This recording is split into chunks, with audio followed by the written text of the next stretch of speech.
രാജ്യം സമ്പൂർണമായി E passport യുഗത്തിലെത്തി. Mumbai, Delhi, Kolkata മേഖലകളിൽ നിന്നുകൂടി കഴിഞ്ഞയാഴ്ച ഇ പാസ്പോർട്ട് ലഭ്യമാക്കി തുടങ്ങിയതോടെ രാജ്യത്തെ എല്ലാ പാസ്പോർട്ട് ഓഫീസുകളിൽ നിന്നും ഇനി നൽകുക ഇ പാസ്പോർട്ട് മാത്രമാകും. രാജ്യം സമ്പൂർണമായി ഇ പാസ്പോർട്ട് സംവിധാനത്തിലേക്ക് മാറിയതിന്റെ ഔദ്യോഗിക പ്രഖ്യാപനം വൈകാതെ പ്രധാനമന്ത്രി നരേന്ദ്രമോദി നിർവഹിക്കും. കേരളത്തിലെ എല്ലാ റീജിയണൽ പാസ്പോർട്ട് ഓഫീസുകളും ഇതിനകം തന്നെ ഇ പാസ്പോർട്ടുകൾ നൽകി തുടങ്ങി. പുതിയ അപേക്ഷകർക്കും പാസ്പോർട്ട് പുതുക്കുന്നവർക്കും ഇനി ലഭിക്കുക ഇതായിരിക്കും. നിലവിലുള്ള പാസ്പോർട്ടുകൾ കാലാവധി അവസാനിക്കും വരെ ഉപയോഗിക്കാം. കഴിഞ്ഞ നവംബറിൽ ഭുവനേശ്വറിലും നാഗ്പൂരിലുമാണ് പാസ്പോർട്ട് സേവാ പദ്ധതി പ്രകാരം പരീക്ഷണാടിസ്ഥാനത്തിൽ ഈ സംവിധാനം വിദേശകാര്യ മന്ത്രാലയം ആരംഭിച്ചത്.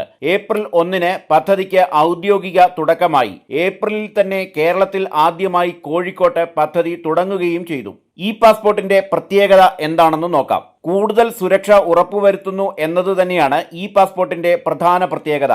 റേഡിയോ ഫ്രീക്വൻസി ഐഡന്റിഫിക്കേഷൻ ചിപ്പ് പതിപ്പിച്ചതാണ് ഇ പാസ്പോർട്ട്. വ്യക്തിഗത വിവരങ്ങളും ബയോമെട്രിക് വിവരങ്ങളും ചിപ്പിൽ ഉൾപ്പെടുത്തിയിട്ടുണ്ടാകും. പാസ്പോർട്ടിന്റെ കവർ പേജിൽ തന്നെ സ്വർണ്ണ നിറത്തിൽ ചിപ്പിന്റെ രൂപം പ്രിന്റ് ചെയ്തിട്ടുണ്ട്. ചിപ്പിലടങ്ങിയ വിവരങ്ങൾ പാസ്പോർട്ടിന്റെ പേജുകളിൽ അച്ചടിച്ചിട്ടുമുണ്ടാകും. വിമാനത്താവളങ്ങളിലും രാജ്യാന്തര അതിർത്തിയിലും വെരിഫിക്കേഷനും ഇമിഗ്രേഷൻ നടപടികളും മറ്റും എളുപ്പമുള്ളതാക്കാൻ ഇ പാസ്പോർട്ട് സഹായിക്കും.